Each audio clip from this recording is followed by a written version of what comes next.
ANMR ನ್ಯೂಸ್ಗೆ ಸ್ವಾಗತ. At People Tree Preschool Chintamani, the primary focus is on holistic child development through 9I approach. Like the child will be able to learn through exploration, creativity, play, and real life experience.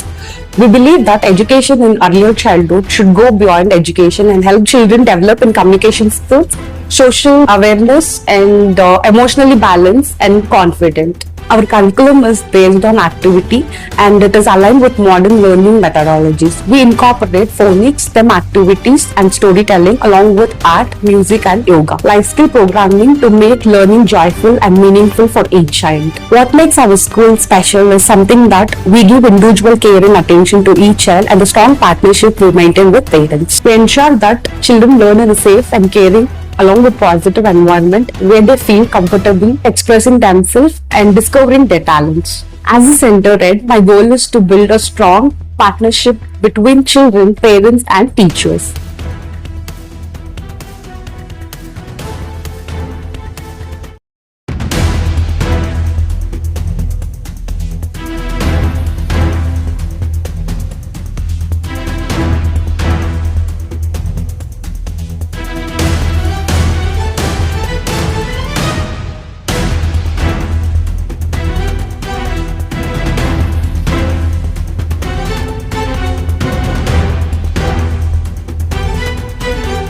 ಖಂಡಿತ ಅವರು ಎಲ್ಲ ಮಂತ್ರಿಗಳಿಗೆ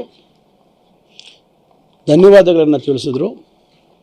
ಆಮೇಲೆ ಅವರಿಗೆ ಕೊಟ್ಟಿರ್ತಕ್ಕಂಥ ಸಹಕಾರಕ್ಕೆ ಅವರು ಕೃತಜ್ಞತೆ ವ್ಯಕ್ತಪಡಿಸಿದರು. ಮತ್ತು ಅದೇ ರೀತಿ ಸಹಕಾರವನ್ನು ಶಿವಕುಮಾರ್ ಅವರಿಗೆ ನಾನು ವ್ಯಕ್ತಪಡಿಸ್ತೀನಿ ಅಂತ ಹೇಳಿದರು. ಮತ್ತು ಪಕ್ಷದ ಎಲ್ಲ ಚಟುವಟಿಕೆಗಳಲ್ಲಿ ನಾನು ಸಕ್ರಿಯವಾಗಿ ಇರ್ತೀನಿ, 2028ಕ್ಕೆ ಮತ್ತೆ ಅಧಿಕಾರಕ್ಕೆ ಬರ್ತೀವಿ ಅಂತಕ್ಕಂಥ ಮಾತು ಹೇಳಿದ್ರು. ಅಲ್ಲಿ ಯಾರು ಇರ್ತೀವಿ ಬಿಡ್ತೀವಿ ಅಂತಕ್ಕಂಥ ಪ್ರಶ್ನೆ ಉದ್ಭವ ಆಗಲಿಲ್ಲ. ಮಂತ್ರಿಗಳು ಕೆಲವರು ನಮಗೂ ಮಾತಾಡಬೇಕು ಅಂತಿತ್ತು, ಅವಕಾಶ ಸಮಯದ ಕೊರತೆಯಿಂದ ಮಾತಾಡಲಿಲ್ಲ. ಮಂತ್ರಿಗಳು ಕೆಲವರು ಅವರ ಗುಣ, ಅವರ ಆಡಳಿತ ವೈಖರಿ, ಅವರಲ್ಲಿ ಏನು ಒಂದು ಹಣಕಾಸು ಇಲಾಖೆ ನಿರ್ವಹಣೆ ಮಾಡಿರ್ತಕ್ಕಂಥ ರೀತಿ ಮತ್ತು ಸಮಾಜದಲ್ಲಿ ಶೋಷಿತ ವರ್ಗ ಬಡವರ ಬಗ್ಗೆ ಅವ್ರಿಗಿದ್ದಂಥ ಕಾಳಜಿ, ಇವೆಲ್ಲ ಅವರ ಒಂದು ವ್ಯಕ್ತಿತ್ವದ ಗುಣಗಾನವನ್ನು ಮಾಡ್ತಕ್ಕಂಥ ಕೆಲಸ ಆಯಿತು. ಆ ಸಂದರ್ಭದಲ್ಲಿ ಭಾವೋದ್ವೇಗಕ್ಕೆ ನಾವೆಲ್ಲರೂ ಒಳಗಾದ್ವಿ. ನಮಗೆಲ್ರಿಗೂ ಭಾಳ ನೋವಾಯಿತು. ಆ ರೀತಿ ಒಂದು ಕುಟುಂಬದಲ್ಲಿ ಭಾಳ ಅನ್ಯೋನ್ಯವಾಗಿ ನಡೆದಂಥ ಒಂದು ಸಂದರ್ಭ ಅದು.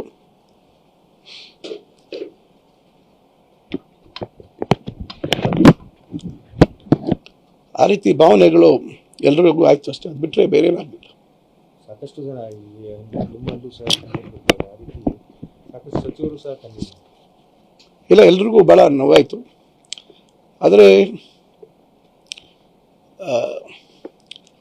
ನಾವೆಲ್ಲ ರಾಜಕೀಯ ವ್ಯವಸ್ಥೆಯಲ್ಲಿದ್ದೀವಿ. ಅಧಿಕಾರ ಯಾರಿಗೂ ಶಾಶ್ವತ ಇಲ್ಲ.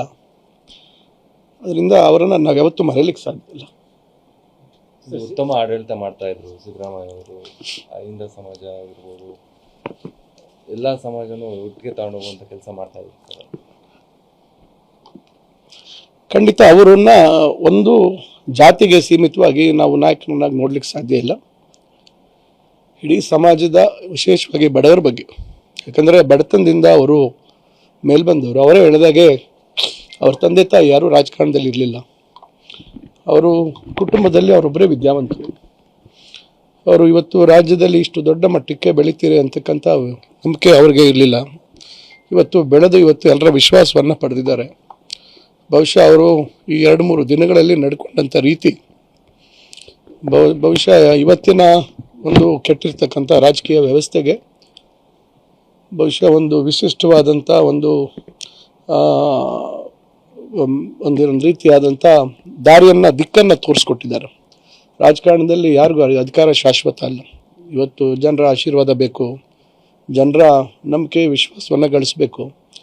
ಅದರ ಮೇಲೆ ಅಧಿಕಾರ ಬಂದಂಥ ಸಂದರ್ಭದಲ್ಲಿ ನಾವು we have to be grounded ಅಂತ ಹೇಳ್ತಾರೆ. ಅಂದರೆ ನಾವು ನಮ್ಮ ಕಾಲಿನ ಮೇಲೆ ನಾವು ನಿಂತ್ಕೋಬೇಕು. ನಾವು ಹೇಗೆ ಬೆಳೆದು ಬಂದ್ವಿ, ಯಾರಿಂದ ನಾವಿಲ್ಲರಿಗೂ ಬಂದಿದ್ದೀವಿ ಅಂತಕ್ಕಂಥದ್ದನ್ನು ನಾವೆಲ್ಲ ಅರ್ಥ ಮಾಡ್ಕೋಬೇಕು ಅಂತಕ್ಕಂಥದ್ದು.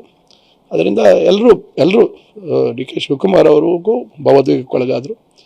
ಅದರಿಂದ ಅವರನ್ನು ನಾವು ಯಾವತ್ತೂ ಮರೀಲಿಕ್ಕೆ ಸಾಧ್ಯ ಇಲ್ಲ.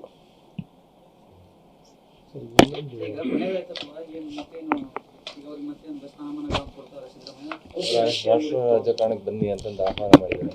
ನೋಡಿ, ಖಂಡಿತ ಅವರಿಗೆ ರಾಜ್ಯಸಭೆಗೆ ಬರಬೇಕು ಅಂತಕ್ಕಂಥ ಆಹ್ವಾನವನ್ನು ಕಾಂಗ್ರೆಸ್ ಪಕ್ಷದ ಹೈಕಮಾಂಡ್ ಕೊಟ್ಟಿದ್ದಾರೆ.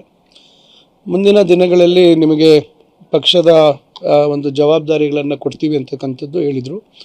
ಆದರೆ ಸದ್ಯಕ್ಕೆ ನಾನು ರಾಜ್ಯದಲ್ಲಿ ಇರ್ತೀನಿ, ನಿಮ್ಮ ಜೊತೆ ಇರ್ತೀನಿ ಅಂತಕ್ಕಂಥ ಮಾತನ್ನು ಮಾನ್ಯ ಸಿದ್ದರಾಮಯ್ಯ ಸಾಹೇಬರು ಹೇಳಿದ್ದಾರೆ. ಅದರಿಂದ ನಾವು ಅವರು ನಮ್ಮ ಜೊತೆಯಲ್ಲಿ ಇರ್ತಾರೆ ಪಕ್ಷಕ್ಕೆ, ಮತ್ತು ಡಿ ಕೆ ಶಿವಕುಮಾರ್ ಅವರು ಏನು ಜವಾಬ್ದಾರಿಯನ್ನು ವಹಿಸ್ಕೊಳ್ತಾರೆ, ಅವರಿಗೆ ಬೆನ್ನಿಂದೆ ನಿಂತು ಸರ್ಕಾರವನ್ನು ಉತ್ತಮವಾಗಿ ನಡೆಸುವಂಥದ್ದಕ್ಕೆ ಅವರೆಲ್ಲ ಅನುಭವವನ್ನು ಅವರು ದಾರಿ ಎರಿತಾರೆ. ಮತ್ತು ಮುಂದೆ 2028ಕ್ಕೆ ಮತ್ತೊಮ್ಮೆ ಕಾಂಗ್ರೆಸ್ ಪಕ್ಷ ರಾಜ್ಯದಲ್ಲಿ ಬರುವಂಥದ್ದಕ್ಕೆ ಅವರು ಸಹಕರಿಸ್ತೀರಿ ಅಂತಕ್ಕಂಥ ಮಾತನ್ನು ಭಾಳ ಮನಸ್ಫೂರ್ತಿಯಾಗಿ ಅವರು ವ್ಯಕ್ತಪಡಿಸಿದ್ದಾರೆ.